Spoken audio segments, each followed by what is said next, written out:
Coucou tout le monde, j'espère que vous allez bien. Aujourd'hui, je vous fais une petite vidéo pour pouvoir répondre du coup aux personnes qui viennent d'arriver sur ma page et sur ma chaîne.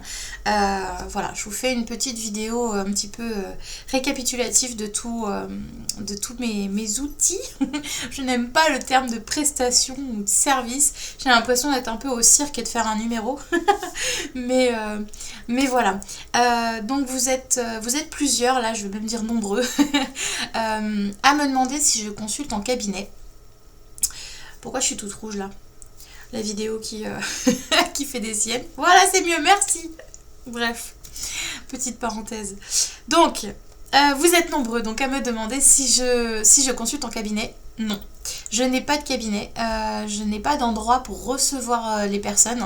Comme je travaille chez moi, du coup, je ne peux pas vous recevoir chez moi.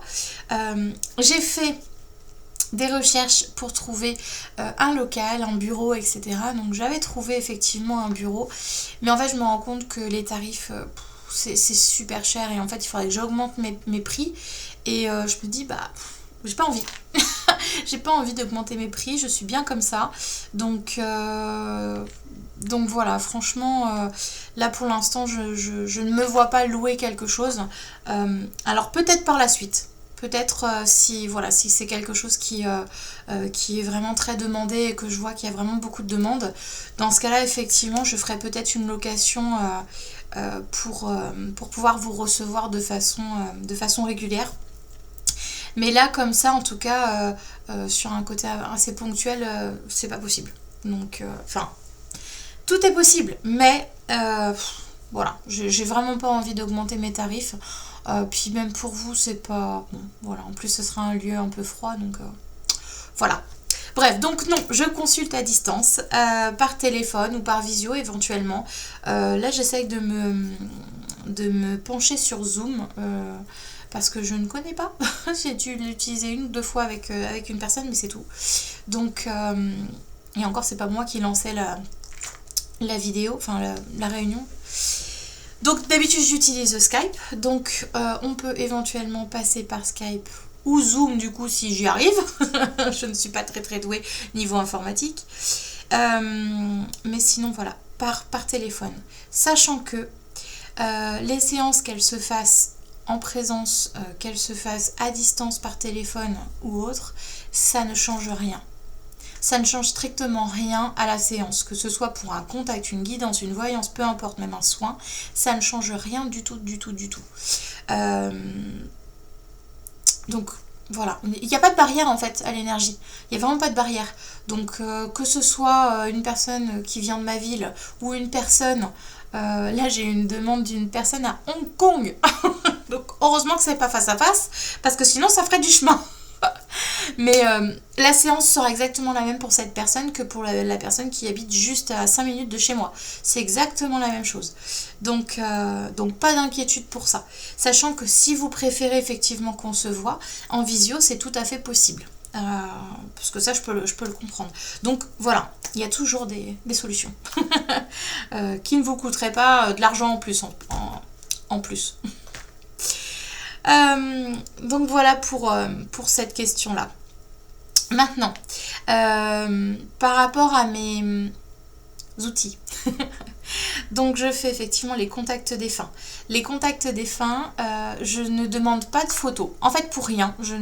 Si peut-être parfois les contacts avec les animaux où effectivement là je vais demander une photo parce que voilà, j'ai besoin encore de ce support-là. Même si parfois ça vient sans. Mais voilà. Pour les contacts avec les animaux, si, encore une photo. Par contre, que ce soit pour les contacts, les guidances, les voyances, etc., pas de photo. Même la date de naissance, j'ai pas besoin. Ou la date de décès pour les contacts. Juste le prénom. Le prénom de la personne concernée. Ou le prénom de la personne qu'on veut contacter pour les contacts. Et c'est tout. Sachant que pour les voyances, alors je fais des voyances pour vous. Absolument pas pour les autres personnes. C'est-à-dire que si vous me dites, tiens, est-ce qu'on peut faire une voyance sur mon copain? Non. Est-ce que pour ma soeur? Non. Il me faut leur autorisation et c'est à eux de faire la demande. Donc voilà, si vous me demandez une voyance, c'est pour vous. Sinon, je ne fais pas.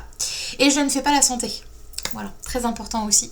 Je ne fais pas le domaine de la santé parce que voilà, c'est quelque chose qui est vraiment trop compliqué. Enfin, très compliqué. C'est difficile de dire quelque chose à quelqu'un alors qu'on ne sait pas comment la personne va réagir. Il suffit qu'on donne une information en voyance et que la personne se dise bon bah c'est ok et que finalement on ne fasse aucun examen, elle risque d'être encore plus malade. Bon, c'est un exemple, mais voilà, je ne veux pas prendre cette responsabilité. Donc, pas de voyance sur la santé, voilà. Alors par contre, s'il y a une information qui passe, je vous la donne, ça il n'y a pas de souci. Mais il faut que ce soit l'information qui me vienne à moi, mais moi je ne demanderai pas à avoir une info sur votre santé. Donc voilà. Alors, pour le règlement, ça c'est pareil. Du coup, comme ma banque n'est pas en France, je ne peux pas accepter les chèques. Je peux éventuellement en accepter, mais c'est vraiment si on n'a pas d'autre façon de faire. Parce que du coup, ça me fait faire des manipulations comme pas possible. Donc voilà, c'est si vraiment on n'a pas le choix. Sinon, c'est PayPal ou les virements bancaires. Alors, pour les virements bancaires, comme je vous l'ai dit, ma banque n'est pas en France. Donc le problème, c'est que parfois certaines banques refusent le RIB en me disant non, parce qu'elle n'est pas en France, donc nous on ne prend pas. Le problème, c'est que moi, quand je contacte ma banque, ils me disent ils n'ont pas le droit. Ils n'ont absolument pas le droit de refuser l'IBAN, donc il faut insister. Bon, voilà. Donc bien souvent, les personnes me disent bon bah c'est bon, j'ai appelé ma banque ou je me suis déplacée et c'est ok. En fait, c'est si vous passez sur une application, il y a certaines banques, ça passe. Moi, je vois ma banque, c'est pareil, ça passe, mais sur d'autres banques, ça ne veut pas passer. Donc juste le fait de leur téléphoner et en fait, je pense qu'ils ont eu un truc à faire, une manipulation à faire directement. J'en sais rien, je suis pas bancaire. Mais voilà, des fois ça ne passe pas.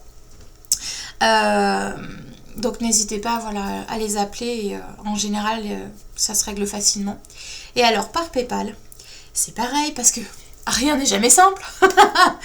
Par PayPal, donc il faut vous connecter à votre compte et une fois connecté, en fait c'est avec mon adresse mail.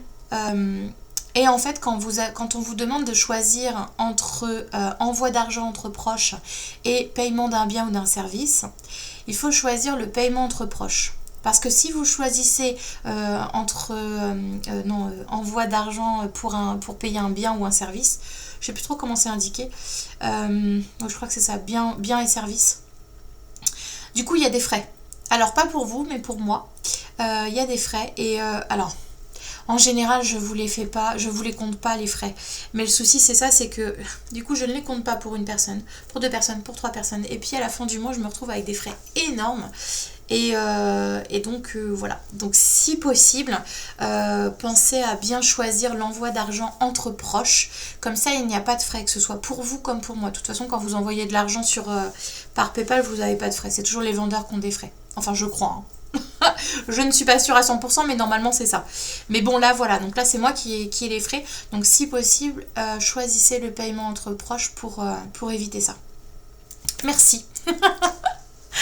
Voilà. Alors, c'est pareil, je demande à avoir le règlement avant la séance. Vous êtes plusieurs à me demander est-ce que c'est avant, est-ce que c'est après, etc. Alors pas après. J'ai voulu tester ça, je me suis dit allez je vais faire confiance, on va faire la séance et puis ensuite la personne elle réglera, c'est pas grave. Sauf que non, je me suis fait avoir tellement de fois que je ne fonctionne plus comme ça. Donc maintenant on va faire comme quand on va acheter sa baguette de pain, on paye et ensuite on prend le pain. Et ben là, ça sera exactement la même chose parce que le nombre de personnes qui finalement ne m'a jamais recontacté. Voilà, il y a 2-3 personnes que j'ai encore leur nom d'ailleurs, je me dis bon, là non c'est plus possible parce que vraiment je veux bien être gentille et faire confiance parce que tout le monde n'est pas pareil, mais à un moment donné c'est plus possible. C'est mon travail et moi j'ai des comptes à rendre derrière, j'ai des personnes, des organismes qui me suivent de près en me disant oh là il y a un trou, oh là là attention, non. Bon d'accord, oui mais j'y peux rien, les gens n'ont pas payé.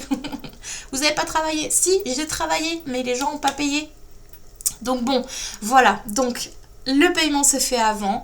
En fait, c'est ce qui va bloquer maintenant la date du rendez-vous. Alors, pareil, fut un temps, j'avais indiqué que le paiement était à recevoir dans les 72 heures après la prise de rendez-vous. Sauf que, bien souvent, ce n'est pas respecté. Donc du coup, alors pas tout le monde, c'est vrai. Je ne mets pas tout le monde dans le même panier. Il y a des personnes qui règlent vraiment très très vite. D'ailleurs, merci parce que franchement, c'est agréable. Mais voilà, parfois ça peut prendre un petit peu de temps. Parfois on oublie, ça peut arriver. Ça, il n'y a pas de souci. Mais voilà, donc maintenant ce que je fais, c'est que je laisse une semaine à la personne pour pouvoir faire son virement, etc. Voilà, pour y penser. Je laisse environ une semaine. Ce que je fais, c'est que quand on prend rendez-vous, je vous indique une date. Si vous me dites non, moi je suis pas disponible, etc. Ok, j'en propose une autre. Une fois qu'on a trouvé une date qui nous convient à tous les deux, là vous avez donc une semaine. Moi je note sur mon agenda, en fait je note l'heure et la date de votre rendez-vous. Donc c'est comme si déjà je mets une option sur cette date-là. Donc pendant environ une semaine, je vous laisse le temps de faire votre règlement. Une fois que le paiement est reçu, la date est bloquée, c'est-à-dire que ça ne peut plus bouger. Si je n'ai pas reçu votre règlement, au bout d'une semaine environ, je vous relance. Donc, quand je vous relance, si je n'ai pas de réponse dans les 2-3 jours, et parfois même j'attends 4-5 jours, si je n'ai pas de réponse, j'annule le créneau pour le donner à quelqu'un d'autre. Parce que là, par exemple, j'ai déjà 1 mois d'attente sur mes rendez-vous. Je ne peux pas dire aux gens, voilà, je vous donne un rendez-vous dans 1 mois, alors que si ça se trouve, dans 2 jours, je vais avoir un trou énorme dans mon agenda. Donc voilà. Je suis obligée maintenant de faire comme ça parce que, à être trop gentille, je me rends compte que finalement, mais c'est moi qui suis pénalisée et non. Je m'aime, je me respecte, comme je dis à chaque fois dans toutes mes séances. Il faut s'aimer, il faut se respecter. Donc voilà, je donne l'exemple. Voilà pour le règlement. Donc bien évidemment avant la séance et vous avez environ une semaine. Après vous pouvez me dire est-ce que je peux régler à tel moment, est-ce que je peux régler en 2 fois aussi pour des séances, par exemple pour des soins à 80 €, on peut faire en 2 fois, il n'y a vraiment aucun souci. Après voilà, je suis arrangeante, il n'y a pas de souci tant que les choses sont faites dans l'ordre. Voilà, je pense avoir tout dit. N'hésitez pas si vous avez des questions du coup par rapport à tout ça. Oui, non, je pense que j'ai tout dit. Donc vraiment, n'hésitez pas si j'ai oublié quelque chose ou autre. Enfin voilà, n'hésitez pas à venir papoter avec moi, je ne mords pas. Voilà. Bon, allez, je vous embrasse. Prenez bien soin de vous et puis je vous dis à bientôt pour d'autres vidéos.